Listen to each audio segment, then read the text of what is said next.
Llegó la hora de Cultivos de Sabiduría con Antoine López. Bienvenidos a Cultivos de Sabiduría, un programa radial bilingüe destinado a compartir conocimiento, educación psicológica y expander participación cultural, social y nuestra latinidad. Gracias por apoyar a este programa local, el cual su misión es transformar pensamientos, sentimientos y hábitos destructivos para obtener una vida digna.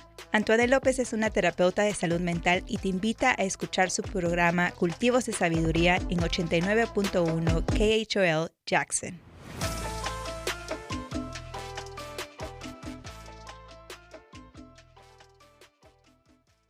Welcome to Cultivos de Sabiduría.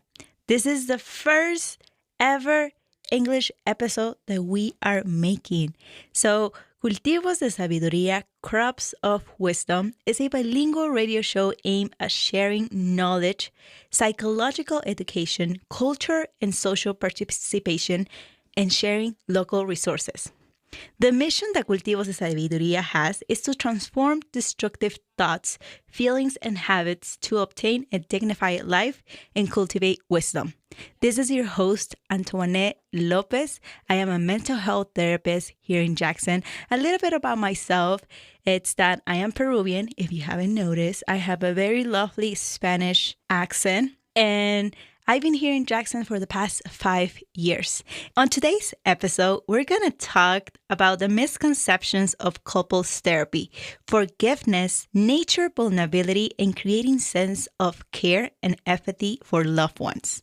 You might be asking, why does a mental health therapist have a radio show? That's a great question, and let me answer that for you. As a mental health therapist, I have witnessed how many work a job of 40 hours or even 2 jobs, and they don't even have health insurance. And it's very discouraging to know that statistics. And so my gift to that community is to give and expand this knowledge about mental care in a very accessible communication and platform. So you might be hearing this episode on the radio or maybe on Spotify or YouTube, but now you know that this podcast, it is here to share more knowledge about the mental care. And so as a mental health therapist, this is my gift to my community, to my Latinos and Latinas, and to many other communities that might be hearing this. So actually, let me tell you that in the past 17 episodes, it's just me with other guests talking about local topics, about things that they went through, sharing and bringing that brave to my radio show. But on today's episode, I wanted to bring a couples therapist to talk about this very important relationship topics many of our generations does not talk about. It is very valuable to hear these tips, these conceptions, and this knowledge from actually a professional licensed therapist. And this is why I have Hali DeVeny. Harli is a dedicated clinical mental health counselor with a profound passion for helping others navigate their rational challenges. A proud graduate of Michigan State University, she further honed her expertise by earning her master's degree in clinical mental health counseling from Prescott College. Harli's journey into couples therapy was deeply personal. It was sparked by her own transformative experiences in counseling, where she first encountered a therapist specializing in this area. This pivotal moment inspired her to pursue advanced studies and equip herself with the tools to support others on similar journeys. Her commitment to personal growth has always run parallel to the support she offers to her clients, making her approach both empathetic and insightful. Harli's own journey in building a solid long-term relationship with her husband, Jameson, stands as her greatest achievement. Celebrating nearly 2 years of marriage, Harli appreciates how Jameson, with his patient demeanor, engages with her enthusiasm for relationships dynamics after teasing that he could start his own private practice in couples therapy. When she's not guiding others through their challenges, Harli enjoys individualing with her creative pursuits. Whether she's hiking through nature, sewing unique outfits, or curating her personal styles, She finds joy in self-expression. A lover of reading and a fan of nail art, Harli balances her professional dedication with a vibrant, fulfillment personal life. Please help me welcome Hali DeVeny. Hi, I'm so excited to be here on Crops of Wisdom. I'm actually a good friend of Antoinette's. In fact, we're birthday twins. I know, right? So weird. Soul sisters, potentially. Yes. So I'm really excited to be here. So honored. Thank you so much, Harli, for being here. Actually, let me tell everyone a backup story of why one day I woke up thinking of you. And we're really good friends. We're twin sisters, and we also work at the same office. Right. I think that's why we have kind of like a really energetic and vibrant outfits or Yes. way of expression with our clothes. We're probably the most stylish two people in the office. And that's me speaking highly of myself to even put me in the same category as you. Antoinette is always so put together. Oh, thank you. I love it. One day I woke up saying, I want Harli to be in my episode. I know you came to my birthday party and we had so much fun. And, and I think I said this in the email of how there are not many bilingual couples therapists. Right. And I was like, I have a friend who practiced this and I should bring her because actually in our past episodes, we have been talking about love and romance and forgiveness in Spanish. And so this is actually getting myself out of my comfort zone and talking with you. And what a better way to open episodes in English for Cultivos de Sabiduría, Crops of Wisdom. So we're going to start today's episode with this question. In your experience, Harli, as a couples counselor, what's the funniest or most unexpected thing a couple has disagreed about? And how did you help them navigate it? Well, I will actually give an example that's really easy to avoid breaking confidentiality because I'm the number one culprit of this thing. I do it all the time. So very many couples are actually arguing over whether or not they're arguing. It's like, Are you mad? You're mad. No, I'm not mad. No, you're mad. You are mad. And then all of a sudden someone's mad because the other person thinks that they're mad. I call it mind reading. I'm always mind reading. I'm always like, you moved your eyebrow weird. What are you upset about? What's going on? And then eventually we get to the point where Jameson might be just frustrated with me because I've asked him so many times. And so then we're arguing about whether or not we're in an argument or not. Pretty silly, but I've seen it happen with many of my clients as well as myself. Interesting. Do you think that's normal? I think it's normal. I think it's an indication of like how important partners are to each other. When you're in a relationship with someone, you really fixate on these tiny things. Like, I need to know if you're upset with me right now. And so in that way, I mean, it's pretty silly, but it's also kind of beautiful. And I do think it's normal. Yeah. Do you believe in this? I don't know if it's a phrase, it's a belief, but a lot of people, and especially in the Hispanic culture, there's this saying of like your partner, your spouse is your mirror. Yes. I wonder if that implements in what you're saying and if actually happens in other communities and not just the Spanish community. Oh yeah. Yeah, absolutely. I love that your spouse is your mirror because that's exactly what relationships do.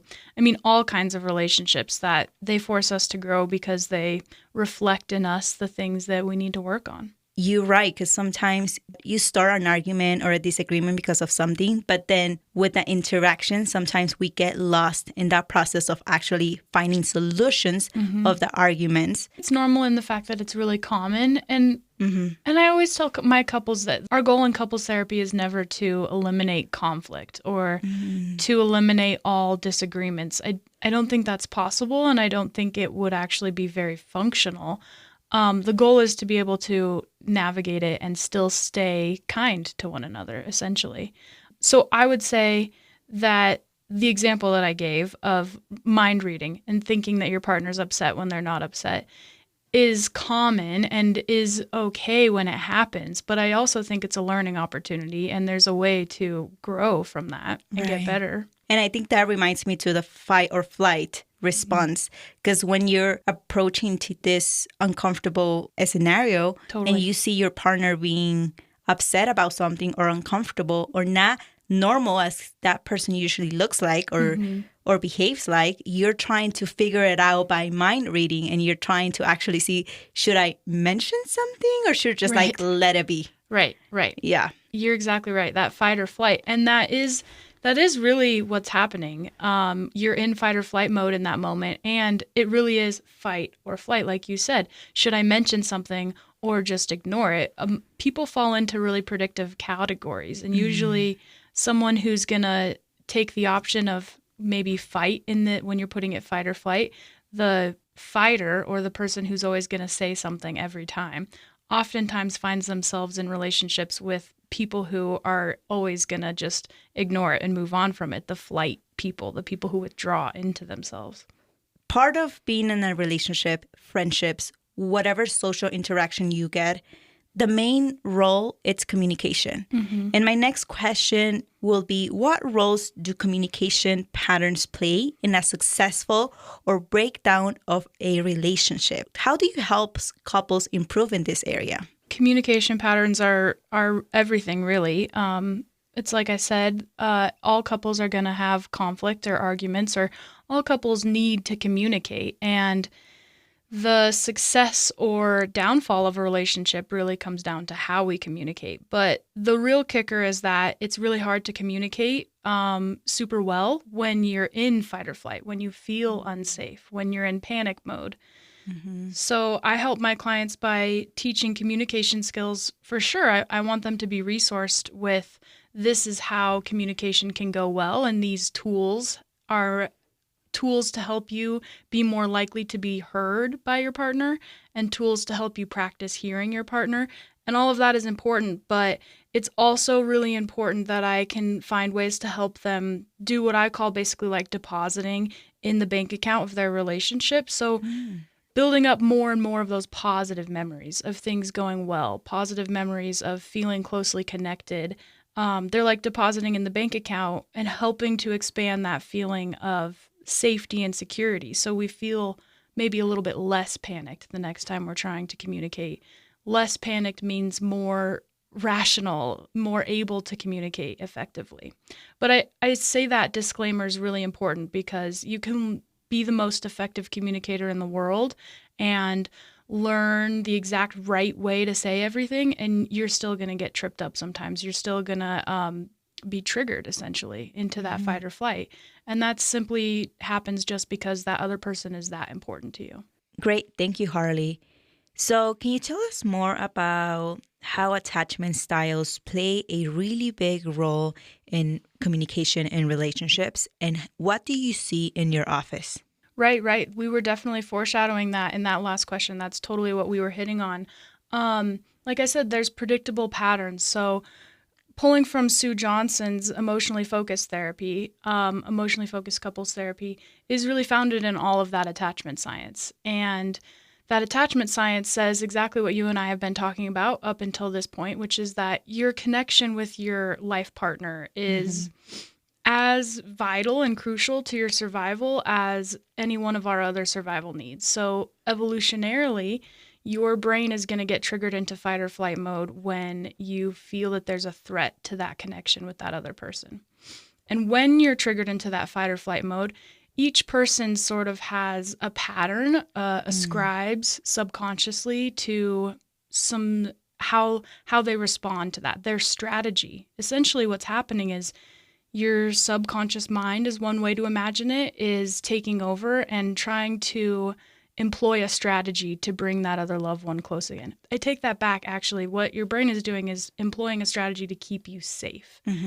So some people find that safety by withdrawing, retreating. They shut down emotionally. They stop engaging. They stop communicating when they're feeling panicked, because the communication feels unsafe. The conflict feels unsafe. That feels like the more we argue, the further you're going to go away from me, and then I'll lose you eventually. So those people withdraw. And then other people I sometimes call pursuers, or in the literature referred to as pursuers. When they feel that disconnect, they reach out, they pursue, they want to solve the problem, they want to over-communicate, hyper-communicate, they want to just reconnect, figure out, solve the problem. They're trying to really put their heads down and engage with the issue to push through it and come out the other side closer. Do you think it's healthy to have these different parts in a relationship? Yeah, I mean, healthy is an interesting word. I think you could say that, well, I think it's normal. I'm real big on normalizing. I mean, we all do it. So it's normal. Healthy is another thing altogether because it can be challenging. These strategies meant to keep us safe actually end up sabotaging us. So when we're engaging in these strategies unconsciously, without awareness, without being in control of it, it actually ends up pushing our partner further away. And so the alternative, what is really, really healthy and works really, really well is, like I said before, when we're in what's called a secure attachment, when we have a connection with that other person that we truly, deep in our hearts, feel safe in, we feel like we can trust that that other person is really there for us and that they'll always be there for us, then we kind of abandon those strategies and we can engage in something that's different altogether that looks like secure attachment. It looks like a healthy balance between being able to let things go and then discussing them when they need to be discussed. Like back to our silly example, when we're in that space of feeling really secure and connected, a person who might have previously been constantly pursuing, constantly in conflict, can more easily let those small moments roll off their back. And a person who has a hard time engaging with their emotions, a withdrawer, when they move further into a more secure attachment, are more readily able to access their own emotions and explain them and communicate them. And you can meet in the middle. And that's a really beautiful thing to see. Yeah.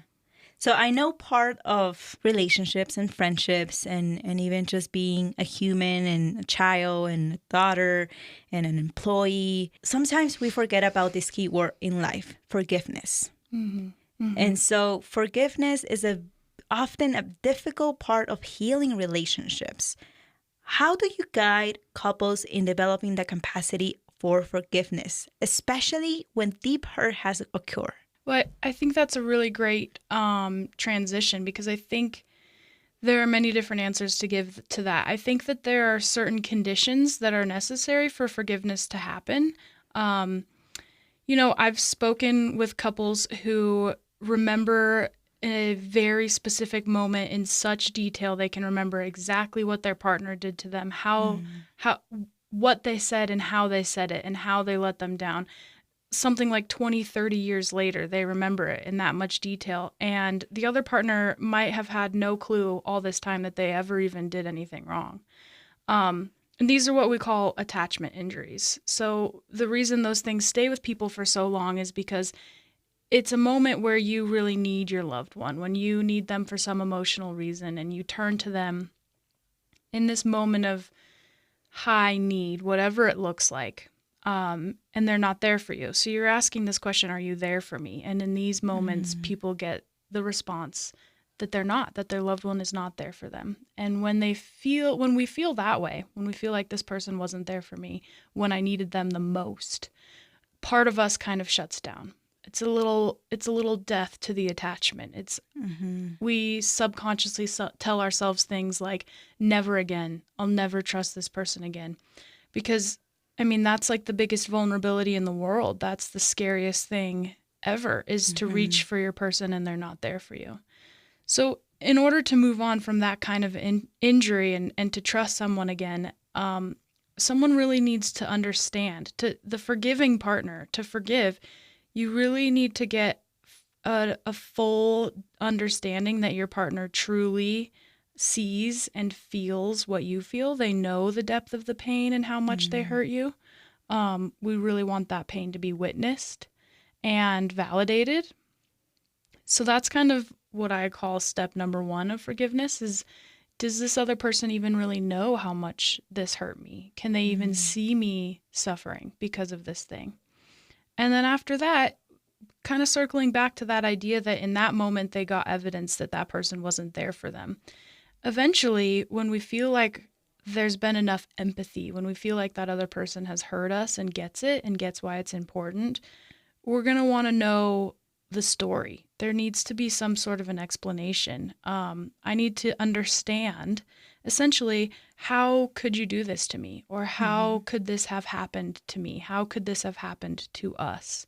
So the person who's been wronged or hurt in that moment, that person who's suffering an attachment injury, essentially they're wondering, how can I trust you when you say that you love me? If you could do this to me, how can I ever turn to you and ask that question of, are you there for me again? And so people are really looking to understand the story behind it. I mean, this is making me think about like affairs in couples therapy.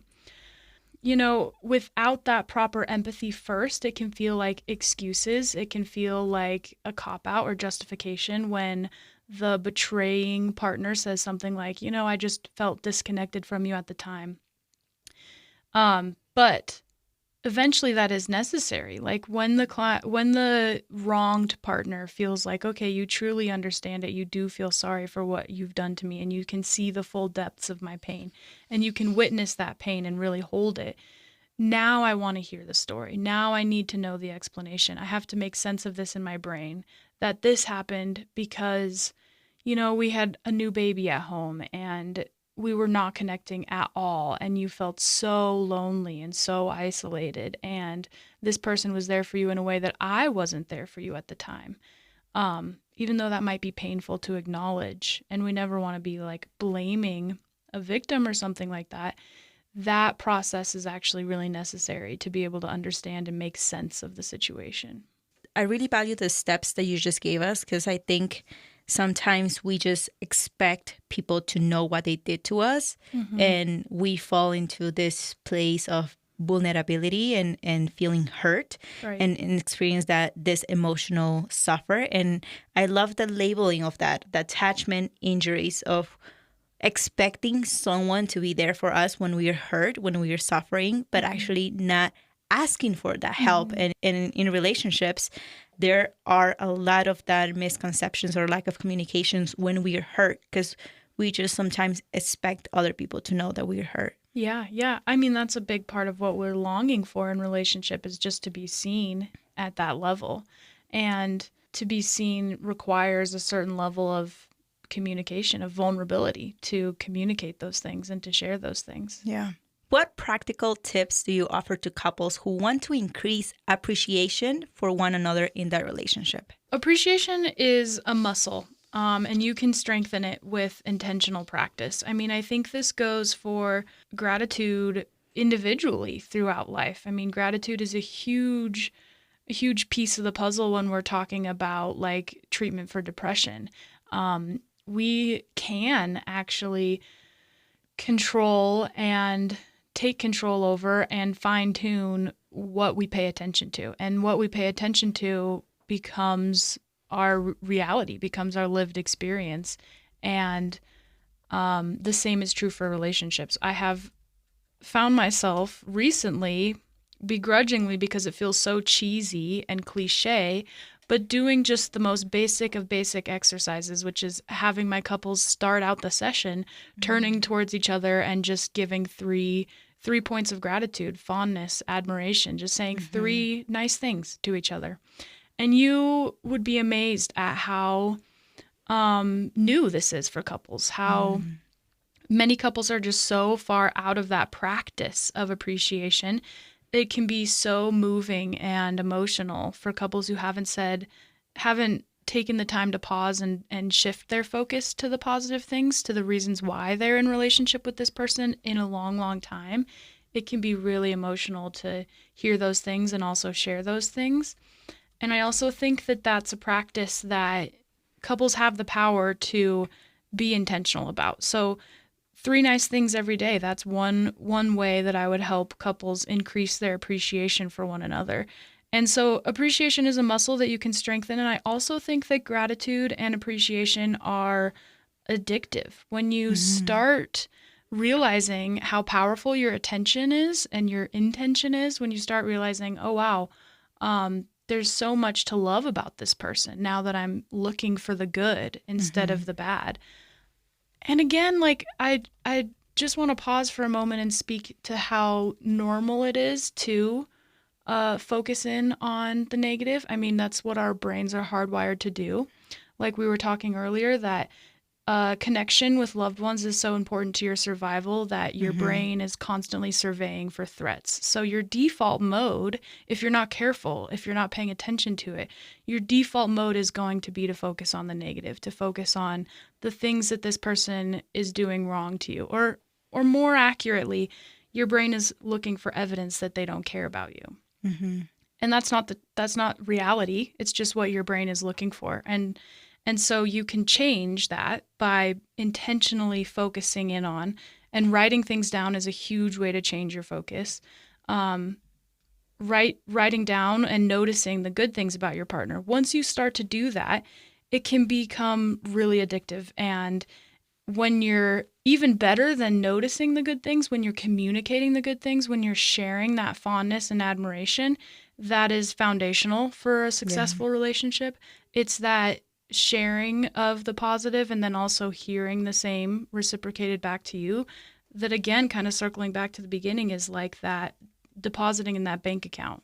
I mean, it takes 5 positive interactions to counteract 1 negative one. So the more you can focus on the positive, the more you're like insulated from those threats, the more you're insulated from the probability that you'll fall into, crumbling communication and expanding conflict. Thank you for the 5 steps, Harli. I think it's very valuable what you're saying, especially knowing the gratitude and how it's a muscle and we need to strengthen it day by day, and especially by that foundations of love and commitment and patience. And that actually reminds me of another episode, a Spanish episode that I made with another mental health therapist, Anna, and we talked about how many couples or adults tend to praise more to their kids instead of their spouse or their partner.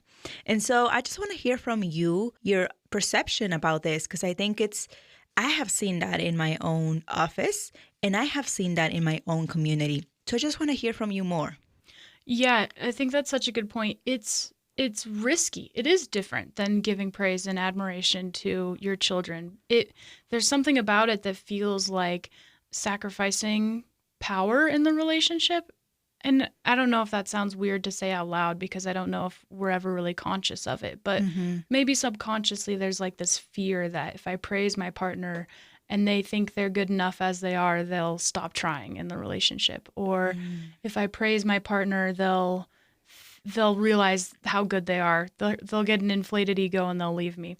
And it's, again, these are things that feel silly to say out loud, but I really do think it feels like a giving up of power to express gratitude. And then, I mean, I could talk for hours about these subjects and I could also get a little bit woo-woo with it, but I think that's the nature of what it is to be in a relationship. It's a sacrifice of control. When you acknowledge how important another person is to you, either to them or to yourself, you're acknowledging the fact that like you're giving that person power to hurt you, right? Like even if they don't intentionally do it, losing a loved one is grief, is terrifying. It's one of the hardest things we have to go through as humans, and it's the price of love, I appreciate you saying that, because I do believe on the sacrifices of love, and I know that some people have a fear of that. We're almost done with our episode with Harli, and my last question to end is, how can couples balance the need of individual growth with the growth of their relationship as a unit? It's such a good question. So I'll pull from kind of my leaders in my field, the people I look to. They've gotten me where I am. And I think Sue Johnson, again, the founder of Emotionally Focused Therapy, who actually died this year, so R.I.P. to Sue. She's a real legend in the field, game changer. Anyway, she would say that a secure attachment is a secure base from which that we're more able to actually grow and be bold and brave out in the world. When we know subconsciously that we have, through this really strong attachment with at least one person in our world, it's like going out in the world saying, I can try things, I can take risks, I can accomplish whatever I want, whatever I dream of, because I know at the end of the day I can come home to that person. And even if I fail, even if I fall flat on my face, so and so will be there waiting for me at home. So I would say that investing in your relationship, investing in building secure attachment throughout your life, whether it's a romantic relationship or not, is also an investment in personal growth, because it's like building that secure base that you have to fall back on. And I can also tell you, this has been my experience, that the more secure connections I have, the more I can accomplish on my own personally. And then also, John and Julie Gottman, other leaders in the field, actually a married couple who have made their own couples therapy, incredible people. The Gottmans would say that it's important to honor each other's life goals, and it's important to know your partner's dreams and be in support of those dreams. So that's a foundational part of any relationship, is to know what your partner wants out of life and do everything you can. And that doesn't mean you have to make their dreams come true. That might be unrealistic, but to do everything you can to help them remove barriers, to stay out of their way, and to just be supportive of their dreams. That is a hallmark of a healthy relationship. Having that secure attachment, investing in a secure relationship, is investing in yourself, because it will enhance your ability to accomplish your dreams.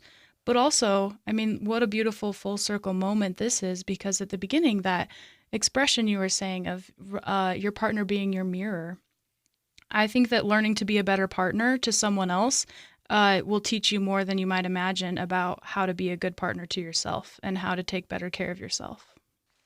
I love that, Harley. Can we get a little bit more personal? I want to know how your own marriage has shaped this balance that we're talking about, and how have you been finding this support and appreciation on your personal life, as you mentioned that your personal life brings the great connection and dedication to your professional life? Yeah, absolutely. I appreciate the question. I'm always happy to get personal. It's actually really funny. We always joke that Jameson is my therapist. I'm the therapist in the relationship, but he's my therapist. He's gonna write a memoir one day about everything he has helped me through. I think there's the obvious answer and the silly answer, which is that he is my mirror, exactly like we've been talking about. So he's constantly reminding me to give the benefit of the doubt, be a little bit less judgmental and petty when it comes to my friendships and my relationships outside of our relationship. He's really made me a better friend to people around me in a lot of ways. I'm always asking myself, like, what would Jameson do? WWJD? Because he's just so patient and generous with giving the benefit of the doubt is really how I would describe it. And then in other ways, our relationship and our work together has really, truly healed me, more than all of the actual talk therapy that I've been in my life. The way every time that we overcome a challenge together, it's more and more evidence that goes into my mind and into my heart that I am lovable and capable of achieving my dreams, capable of finding and holding on to love. And I'm always surprised. It seems unfair to him. You think I would know him by now, but I'm always surprised by just his patience and his kindness every time there's a moment when I think, oh boy, he's really going to be mad, or oh boy, this is going to be it. He's going to stop loving me today, or whatever. It's always silly in retrospect, but I have those doubts. I have those anxieties. The anxious part of me that has fears of abandonment is healed by him every day. I love that. And I can totally resonate with the way that I feel about my husband and how he has bring that portion of me and discovery of like being a good friend, being a good employee, being a good human. Because sometimes when you're on your own, you just think that you're doing everything well because there's no one else. Yeah, no one checks you. Yes, yes. And I love that about marriage and how a healthy attachment could be, right? Like we can not like fully depend on the other person, but growth as we grow in marriage. Totally. And growth by love, by patience, by compassion, integrity, and many other values that relationships have. Yeah. How can people find you, Harli? You can find me at Teton Behavior Therapy here in Jackson. I have openings in my caseload for availability for couples or individuals. So you can just reach out to Teton Behavior Therapy by calling the office or emailing me directly. My email is Harli, Harli, at tetonbehaviortherapy.com.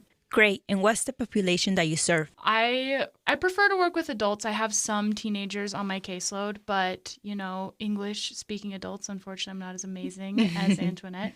But beyond those parameters, I'm pretty much open to any kind of concerns, although obviously my specialty is relationship concerns. Love that. Sometimes I feel like I need you in my life as a therapist, but whenever we're in like group consultations, I get so much knowledge from you. Oh, thank you. It was a pleasure to have you here, Harli. Any last words of wisdom for our audience? Be brave. That's the message. We're talking a little bit about vulnerability here. Be brave. Be brave to be vulnerable. Give people the benefit of the doubt and open up to them with what's really happening in your mind and your heart.